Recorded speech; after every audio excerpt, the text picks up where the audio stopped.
Welcome to another episode of Car Talks with DM, and today we're going to go into the second stone of the 6 stones of successful living, which is a series that I've been talking to you guys about that came from a tremendous conversation that I had with a beautiful, strong woman, lifelong friend of mine. But before we get started, be sure to like this video.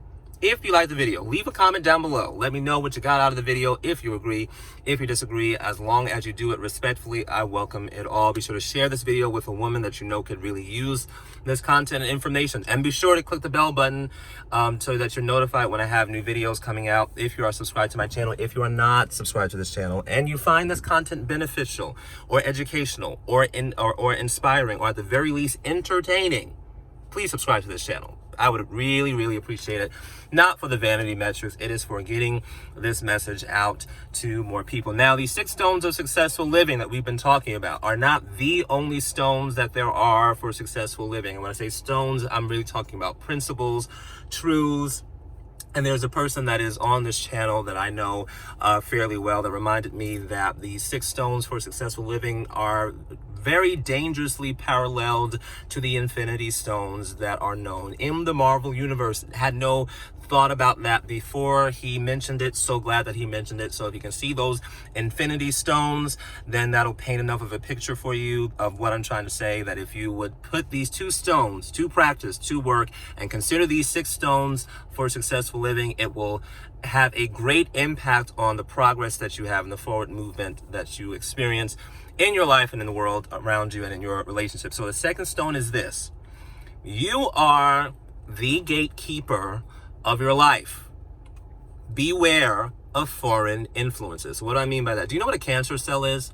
A cancer cell is a cell that has warped itself in the body, and then it begins to create to itself and it morphs itself, and then eventually morphs into and creates its own system within the body, apart from the natural and normal flow of things. Okay, that's what a cancerous cell is. It's a morphed cell within the body that is morphed to form for whatever reason, that begins to set up a kingdom of its own accord in the body.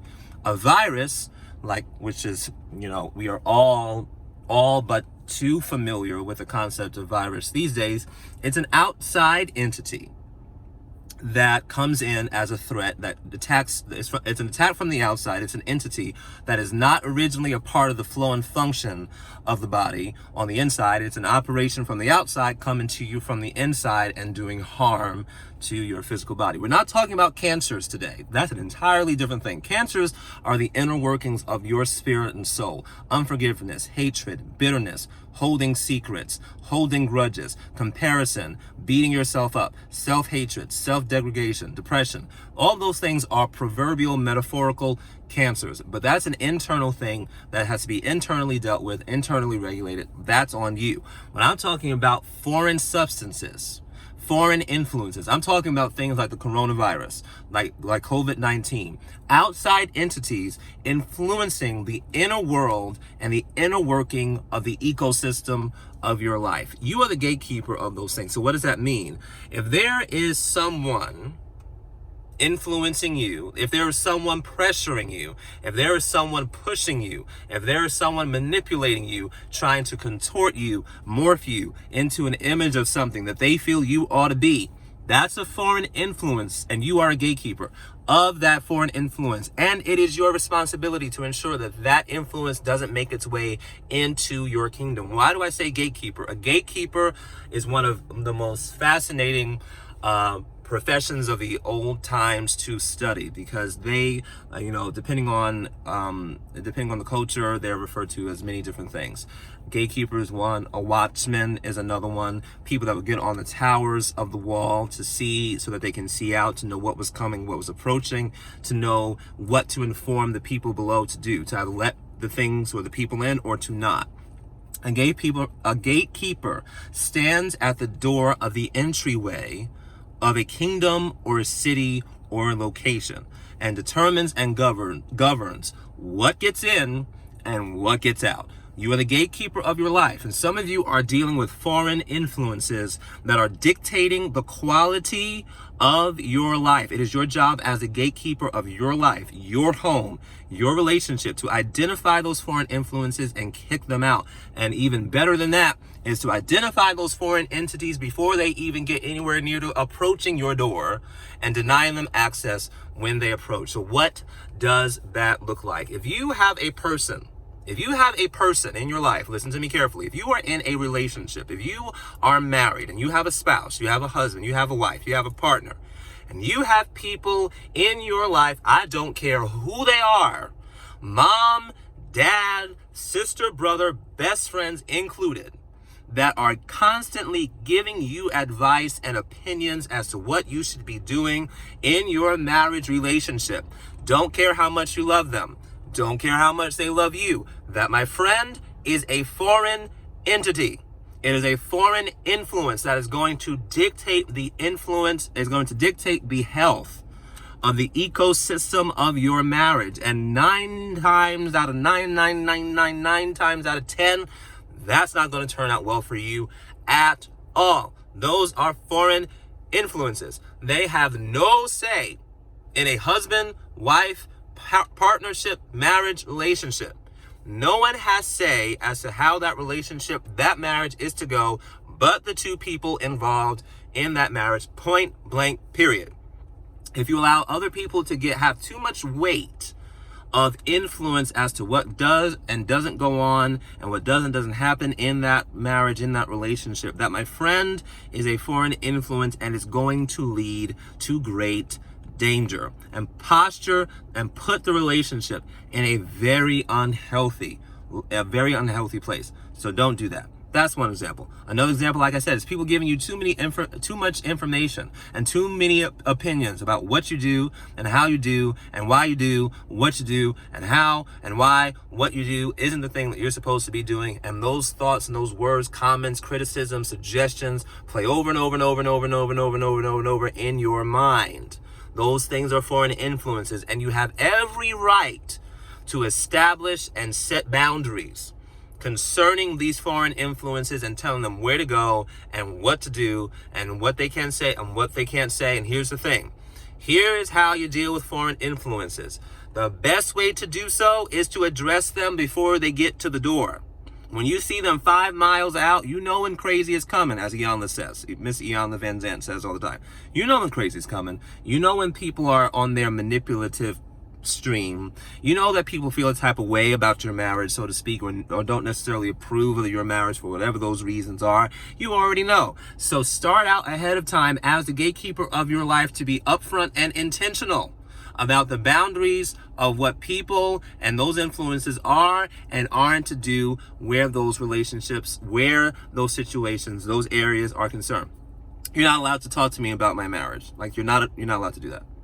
You're not allowed to tell me and instruct me on how to raise my children. If I ask you and I ask you for feedback, by all means, give me what you got. Until I do, I'm gonna need you to step back, because this right here is my world. And I'm the gatekeeper of the influences of my world. If I allow you to weigh in on what goes on in my world, you're going to contort and morph and dwarf the world that I'm trying to construct with my family, with my partner, husband, wife, with my children, into something that you think it ought to be. And that, my friend, that mother, that father, that big sis, big brother, little brother, is dysfunctional. So this is the boundary. No opinions about my husband, my wife, my children.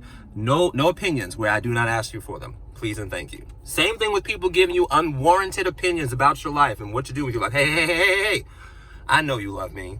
And I was not clear in stating and being clear with you about the fact that I am not necessarily wanting feedback from you on every decision I make about my life. So here's what I'm gonna need you to do. Hold your comments and your opinions and keep them to yourself until such a time as I invite you into that particular area of my life and ask you and welcome your thoughts and feedback on this particular situation. Can you do that? Sure you can. And you're going to, because that's how it's gonna be. Now, you can color it any way you want to. You can flour it any way you want to. You can color it with as much powdered sugar as you want to. Doesn't mean to be weak. and wimpy in approaching and confronting it. But you can make it as nice, and you can put whatever terms around it as long as they're respectful and keeps people in the dignity of who they are, because most people don't mean to hurt, and most people mean well, and they don't mean to do wrong by you. It's just how they were trained. So you can do it as, you can color it as you want to, but make those things clear. The third type of influence you want to avoid. So there's the influences that try to come in and invade on your relationship life. Then there are influences that try to invade on how you're handling your life and the decisions that you make, whether it's how you dress or how you talk, or the places you go, the things you do, the books you read. The third type of influence that you also want to guard against is guard against the outward influences that come to you through media. Social media too, okay? Yeah, that means the music you're listening to. That means the news you're consuming and how much news you're consuming. That means the music that you are listening to, and you being really intentional about the kind of music that you're listening to and the words behind the music that you are listening to. I hate to be the bearer of bad news, but if you listen to something long enough, even Hitler had this concept down. He said, if I can tell something to someone over and over and over and over and over and over and over and over and over again, they start believing it. And when you put words and lyric and rhyme to music, to beat, to notes, we are far more capable and far more able to remember it, and we will remember it a whole lot easier and a whole lot quicker, and it will be a whole lot harder to get it out of our thinking and out of our system when it's connected to music, because that's the nature of music. And I'm telling you right now, especially for some of y'all really need to be a little bit more intentional about the kind of music that you are listening to and that you're interacting with, because you like the beat and because you like the sound and you like the way it makes you move and you like the way it makes you feel. And that's the thing that music is designed to do. And if it's a good message that the music is playing, I'm not saying that all you have to listen to is Christian music. Some of you may not even be Christian. Some may not even apply to you. Get that. But the underlying message of the music you're listening to, is it positive? Like, I scroll through sometimes and hear some of the songs and some of the music that people are listening to. I am so taken aback by the content. And that people literally listen to this stuff and wonder why they're depressed, wonder why they're always pissed, wonder why they're always angry, wonder why there are all these weird vibes and weird feels that go in and out of their apartment, of their bedroom, of their homes, and their kids having all these weird tantrums and not knowing where all this is coming from. Music carries influences. Whether it's the influence that others are making on your relationships, the influence that others are making on your personal choices, or the influence coming through the airways, those things have an impact on your soul and on the environment around you. So be intentional about the media you are consuming. How much news are you consuming? The music you're consuming, and why are you consuming it? And what is the message behind the music that you are consuming? You are the gatekeeper of your life. Beware and watchful of these foreign influences, because if you're not, they have the capacity and the capability of distorting, dwarfing, and bringing disease into the ecosystem of the successful life that you are working to create.